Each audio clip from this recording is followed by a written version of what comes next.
سائل المولى العلي القدير أن يحشره مع النبيين والصديقين والشهداء، وأن يغفر له ويرحمه وأن يعفو عنه. اللهم إنه نزل عندك وأنت خير المنزلين. اكرم اللهم مثواه، اكرم اللهم مثواه. اللهم إني أشهد بأنه كان طالب علم، سلك طريق العلم الذي قال نبيك محمد صلى الله تعالى عليه: من سلك طريقا يلتمس به علما سهل الله له به طريقا إلى الجنة.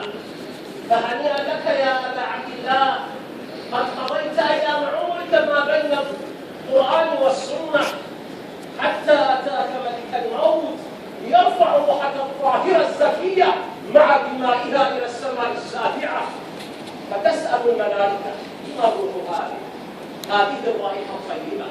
فيقولون لفلان ابن فلان، فيقول الله سبحانه وتعالى: مقامك وهذا ظننا بالله سبحانه وتعالى. اللهم اغفر له وارحمه وعافه واعف عنه. سلكت طريق العلم والآن تسلك طريقك إلى الجنة بإذن الله سبحانه وتعالى.